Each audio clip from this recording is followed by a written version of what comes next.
water was in it. So I've invented this here. This is in a basket. So I can take this off. I'll have just to connect her hands. I can put my fishing line down and see how much water's in there. But this is just made with sticks all the way around. Now this is something else. It's quite useful if you put a bit of black stuff underneath. Otherwise all the grass and the weeds grow up and it's not easy to get them out. So really, although it doesn't look very nice, you can put that round the bottom. It'll look better than lots of stuff. So this is just all in the ground. Weave up, weave up, weave up. And then this was already growing from the previous one. So I invented it. She's supposed to be a lady holding a bunch of flowers, but she's getting a bit. So that is the willow bush. Yes. In question. Okay. Do we have those? That is the willow bush in question. It's much better if you And want. she has a stand of it down here, don't you? Or is this? I've only got one. I'll take a picture of that. But I 'cause tell you, we must have some somewhere. Like that. Yeah, I don't I know. don't remember some seeing people it. call them pussy willows. Yeah. Yeah. Because they're bushes, they're not trees. It's very they're easy both- to propagate because they're Yes, ready they're to take cuttings. root. Absolutely. I mean, this wasn't supposed to be here. It put itself there. So this is something that you can plant, and in England it's quite popular to have living willow structures. I found in Canada that it's really hard to put a long shoot in. I think it's because in England they put them in mulch and they can root. But with us the ground is hard. And if you put a long shoot in, as soon as the ground is soft, which is probably April middle, it doesn't have time to get its roots going before the hot weather comes. And it won't die, but it will only grow at the bottom and the top won't die. And I've discovered that it's really easier to start growing willow sculptures from cuttings rather than in England they put long things in. I see.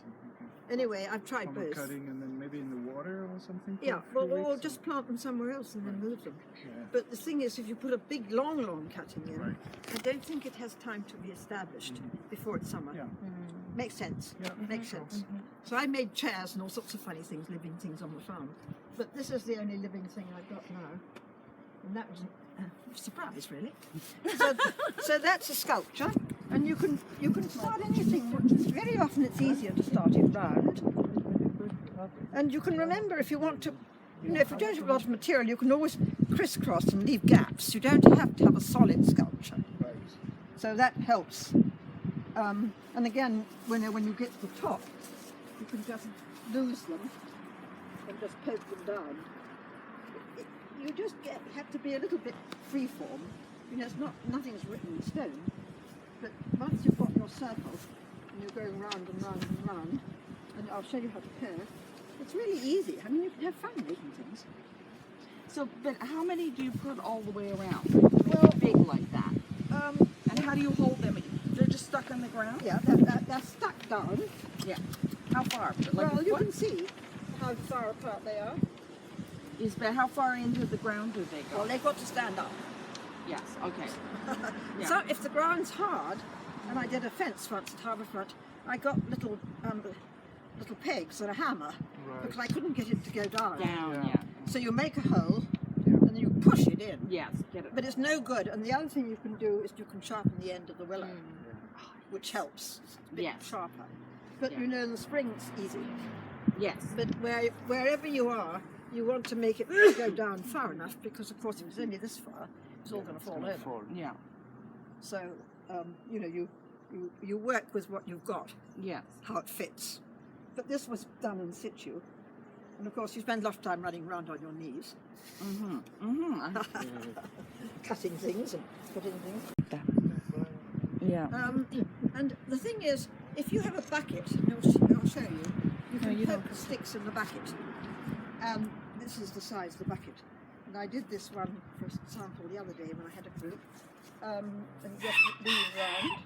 And then you can make heads or tails or have fun at the top. Sometimes I make a figure and put a head and a couple of arms and turns what I'm doing. So And this, of course, wasn't done in the ground. right, you It was started done in a on basket or a bucket. Okay. Yes, On a bucket. on a bucket. So you make it in the bucket and then you move it into the ground. Exactly. after. Yeah. Okay. Exactly, you just poke it down into the ground. Yeah. So that's a very simple thing to do, and it can be big or as small as you like. Yeah, that's cute. And Really it's cute. so easy to do in a way. Yeah. So basically, the pieces that are inside the bucket go in the ground. Yeah, After, and you that's right. just You'll see. weave You'll off the see, top yes. of it, Yeah, you'll see. So that's a very simple way. It doesn't take too much material. There's usually 12 uprights to hold it, and then you just play at the top with whatever. So it's just uprights and then you weave around and do something at Yeah, the top. as you That's say. right. And you make it smaller. I mean, you have to make sure that everybody's going in the right direction. Yeah. You know, unless you want to go out this way. Sometimes it's easier if you just tie them at the top. Yeah. To get them to To come. make it as well. So they're coming yes. in. But you want them all to go where you want them. You know, just have to sort of organise them at the beginning. And then, of course, peonies. I think behind here there's a peony. Yeah, look, And this is very easy. Oh, that's very And that's very easy way. Because you know, peonies always fall over when the rain comes. we have many flowers that need this kind of thing. Like Yeah. lilies and other ones, yeah. Well, sometimes, I mean, sometimes I find with things like morning glory, it's really easier to take the whole thing up and start again. Because some things, when they grow into your trellis. And Yes. It's so difficult to get them out. Now, I have grown on these tall things, which my daughter gave me, cucumbers and, I did those birdhouse things one year. But if you get big things, at the farm I had about 3 huge tall ones, and they all blew over in the wind.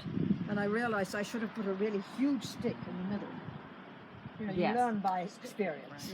Mm-hmm. But these things, of course, are from wherever. I can't remember. She gave them to me now, but I've had them for quite a long time. But I feel it's really much easier to make your own. Yeah, that's really good. Yeah. Now you would just leave that in the ground. Yeah. Yep.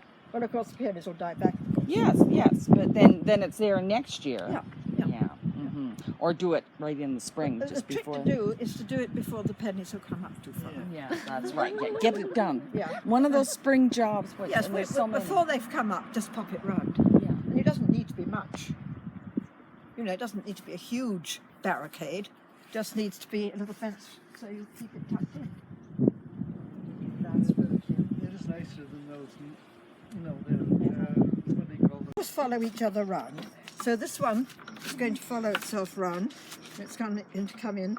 And when you pair, you're squeezing it together.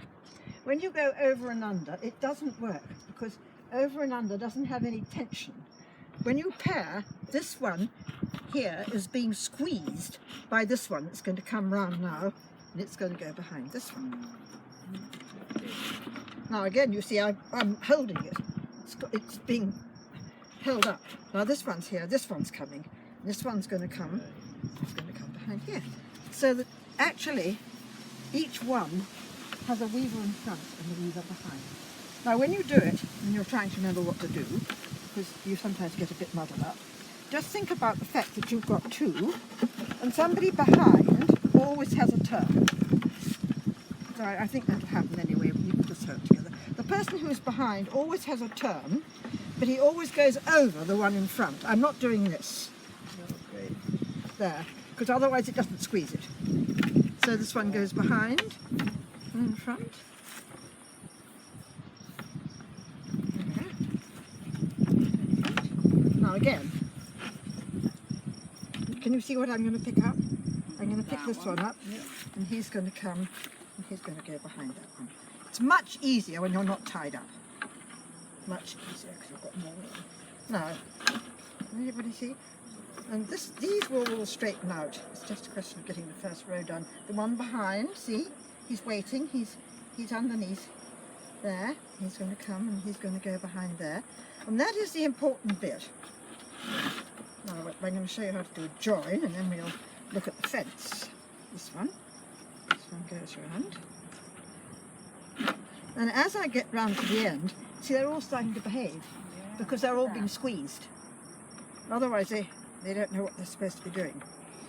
If you get confused in doing this, you can see that it's as if you're twisting these two. You keep twisting in the same direction with one in between each twist. It's called twining in weaving, actually.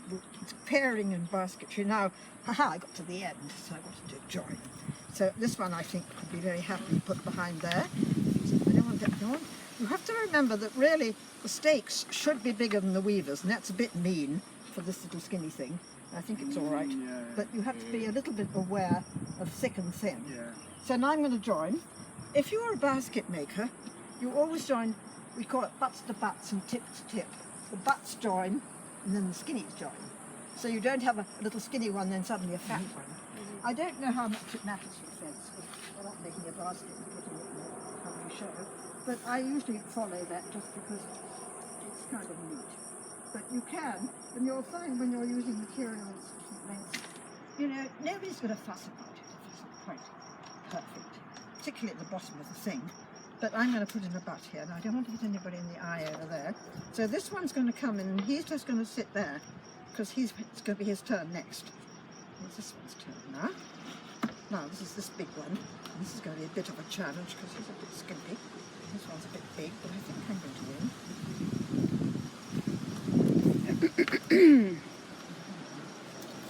I did actually. How am I doing?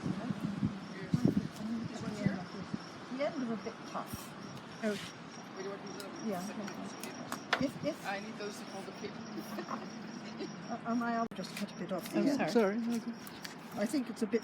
I don't want to wreck that little. Can I skinny go places one there. with you? Sure. He's not very fat. But that's another skinny ones down here. don't we're wanna gonna aim have the this camera one at anybody. joined. But you're the boss, and you don't have to do anything. I mean, that's what's so nice about doing the fence. This one will be all right. A basket, you're a bit fussier about.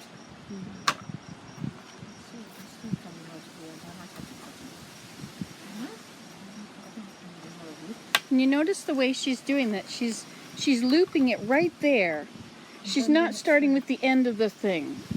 She's just starting with the butt end where she's actually at. And I'm not taking this end and poking it through. I'm taking it here, and I'm bending it, and it just bends through.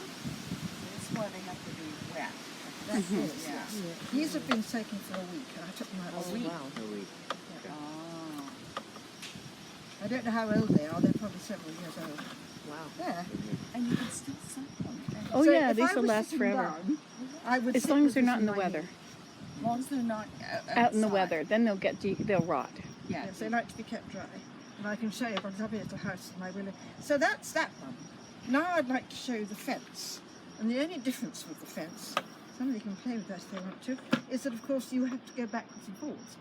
So this is easy because you're going round and round.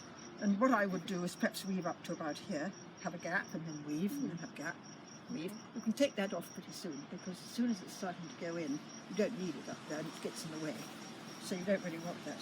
I know you love this, don't you? The purpose of having them tied is so that you don't end up weaving a basket that's coming out at a great V. I've got 2 more buckets.